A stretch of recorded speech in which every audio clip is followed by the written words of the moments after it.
아사 왕의 그 뒤를 이어 그 유다의 왕이 된 사람은 여호사밧이었습니다. 그 아사 왕이 그 7세 초기부터 종교 개혁을 일으킨 것처럼 여호사밧도 우상을 타파하는 등 나라를 하나님의 뜻에 따라 다스렸죠.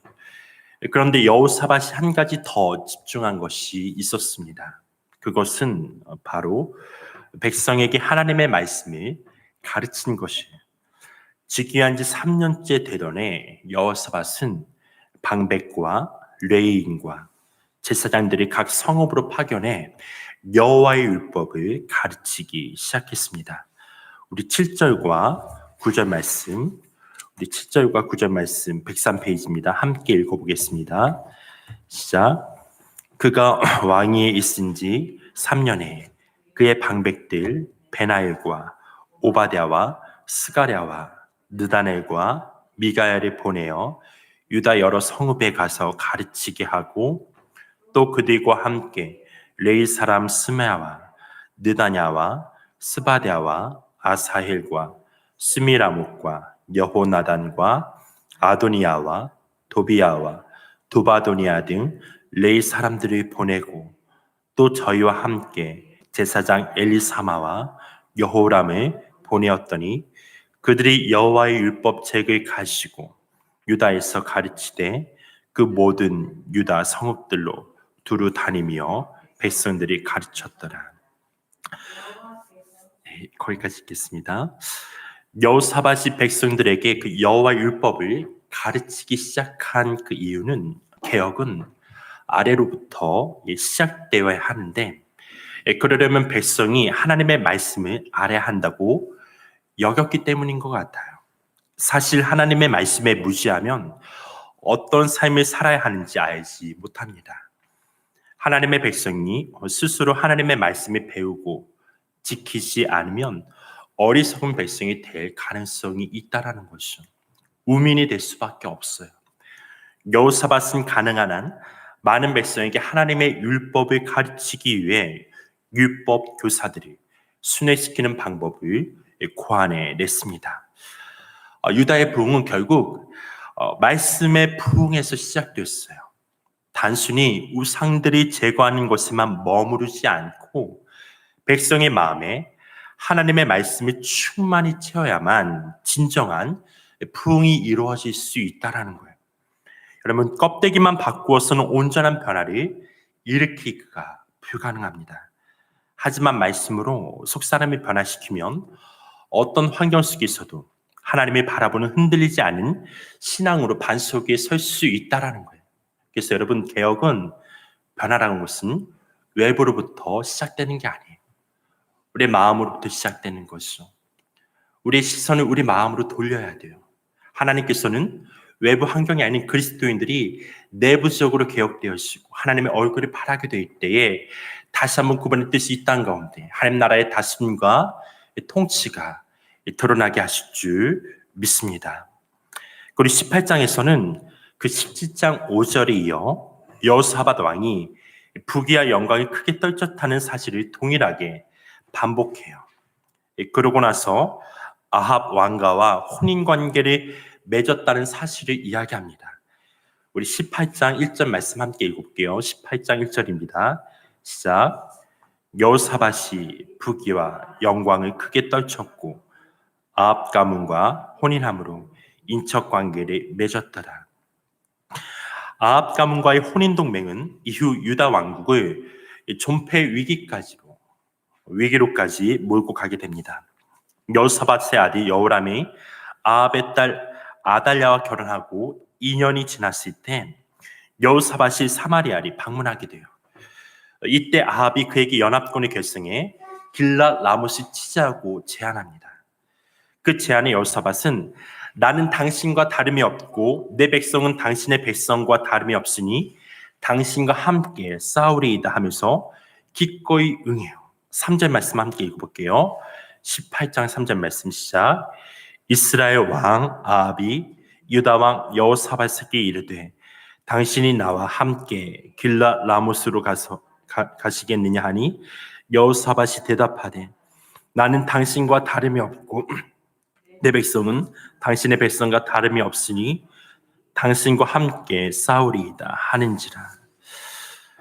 같은 민족이니 함께 하는 것은 당연하다는 말이죠. 하지만 이는 잘못된 연합입니다.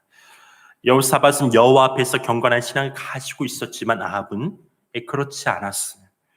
연합은 아름답지만 모든 연합이 옳은 것은 아니라는 거예요.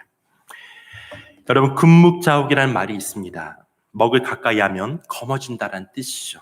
아무리 조심을 해도 먹을 가이다 보면 손과 옷에 먹물이 튀어 시꺼멓게 되기 마련이에요. 사람도 비슷해요. 사람은 가까이 하는 사람을 닮아가게 되어 있습니다. 그런 의미에서 여호사밧이 아합과 연합하는 것은 하나님이 기뻐하시는 길이 결코 아니었다라는 거예요. 그러나 여호사밧에게는 아직 희망이 있었습니다. 아합 왕의 전쟁 제의를 흔쾌히 허락했지만 여호사밧은 먼저 하나님께 여쭤보도록 합시다, 그렇게 말해요. 우리 4절 말씀을 함께 읽을게요. 18장 4절입니다. 시작. 여호사밧이 또 이스라엘 왕에게 이르되 청하건대 먼저 여호와의 말씀이 어떠하신지 오늘 물어보소서 하더라. 여호와의 말씀이 어떠하신지 오늘 물어보소서. 이 말에서 여호사밧이 어떠한 신앙적인 인물인지 알 수 있습니다. 비록 그가 하나님의 뜻을 정확히 파악하지 못하고 전투에 나갔지만 그는 인생의 중대한 결정이 있어서 무엇보다 하나님의 말씀에 귀를 기울이려고 했죠. 하나님께서 원하시는 것이 더 중요하게 여겼기 때문입니다. 그러나 여러분, 아합 왕은 어떻죠? 그러지 못했다라는 거예요. 그는 미가야 선지자의 진실한 예언을 외면했어요. 왜냐하면 자신이 듣고 싶어하는 것만 들으려 했기 때문입니다. 삶에서 중요한 결정이 내려야 할 때 옳은 말이 듣는 것보다 듣고 싶어하는 말만 들을 때가 있습니다. 그러나 여호사밧과 같이 먼저 하나님의 뜻을 물어보고 그대로 행할 때 인생의 중대한 결정을 바르게 내릴 수 있다라는 거예요. 우리가 먼저 이 아침에 하나님 앞에 기도하고 그분의 음성을 듣기 원하는 것은 사람들의 의견도 중요하지, 그런데 그것보다 하나님의 뜻이 중요하기 때문에 그래요. 그분의 음성을 듣고 오늘도 그분과 함께 동행하게 될 때 우리의 삶 속에 가정 가운데 이 민족 가운데 주의 뜻을 이뤄갈 수 있는 통로가 되기 때문이죠. 그분의 음성을 듣고 그와 함께 동행 우리 모두가 되겠으면 축원합니다. 18장 12절로 27절 말씀에는 선지자 미가야가 아합 왕에게 경고하는 장면입니다. 아합 왕 주변에 있었던 400명의 선지자들은 이구동성으로 길랏 라모스로 올라가 정복하십시오라고 말해요. 그러나 미가야는 400명의 선지자들과 달랐습니다. 사실 미가야는 아합 왕에게 좋은 일은 예언하지 않고 나쁜 일로만 그런 예언했다는 사실로 왕에게 미움을 받고 있었어요. 미가야는 왕의 눈총과 미움에 마음이 편하지 않았을 것입니다. 그런 불안한 상황 속에서도 하나님께서 말씀하시는 것이 예언한 일을 결코 멈출 수가 없었다라는 거예요. 하나님의 말씀을 전한 선지자는 옳고 그름을 분별할 줄 알고 하나님의 뜻이 무엇인지 정확히 선포해야 한다는 사실을 알고 있었고 그 사명에 용기를 가졌던 것이죠. 하나님의 말씀을 지키는 것이 어려울 수 있습니다. 그러나 미가야처럼 하나님의 말씀을 끝까지 선포하는 우리 모두가 되기를 예수님은 축원합니다. 여러분, 용기는 하나님께서 주시는 거예요. 하나님께서 내 삶을 책임져 주신다는 그 믿음 가운데 나아가는 거죠. 비록 믿음에 반대되는 상황과 환경이 주어질지라도 마음을 굳게 지켜 신실한 하나님 백성이 되기를 축복합니다. 그리고 18장 28절로 34절 말씀에 보면 여호사밧과 아합 왕은 거짓 선지자들의 말에 따라 길랏 라모스 향해 전진했어요. 아합 왕은 미가야의 말이 마음에 걸렸는지 여호사밧에게 자신의 왕복을 입혔습니다. 아합 왕과 여호사밧이 작전을 짜고 있을 때 적군이 아람은 병사들에게 말해요. 1만 병사 싸우지 말고 오직 이스라엘 왕하고만 싸워라. 이 말대로 여호사밧이 표적이 되어 추격을 당했습니다. 그런데 재미난 사실이 발견되었죠. 추격을 받던 여호사밧은 하나님의 보호하심을 받았지만 아합은 무심코 쏜 화살에 맞아 죽고 말았습니다. 하나님께서 주관하신 역사 안에는 우연이 없다라는 거예요. 여러분, 우리가 믿음의 눈이 들어 만약 우리가 선지자처럼 그 영혼의 눈이 밝혀 하늘을 바라보게 된다고 한다면 이 현 시대 아무리 어렵고 힘들다고 하더라도 우리 그리스도인들 가운데 이런 고백이 있으니까 하나님, 이 모든 세상을 주관하시는 우리 하나님이십니다. 결코 우연이 없습니다. 하나님, 주의 뜻이 이 땅 가운데 풀어놓기에 이뤄가기에 하나님의 사람들을 세우시고 말씀을 전하시고 우리의 기도를 통해서 주의 뜻을 이뤄가며 그렇게 또한 고백하며 살아갈 수 있을 거예요. 미가야 선지자가 그랬어요. 그가 어떻게 했죠? 그렇게 그가 사명을 감당하고 담대하게 그 왕에게 가서 말씀을 전할 수 있었던 이유는 뭐냐면 그의 눈이 열렸어요. 하늘에 계신 주님이 봤던 거예요. 그래서 그가 그 사명을 감당할 수 있었던 것이죠. 여러분, 여러분의 삶 가운데서도 때로 우리 외부 환경이 많이 때는 어려울 때가 있어요.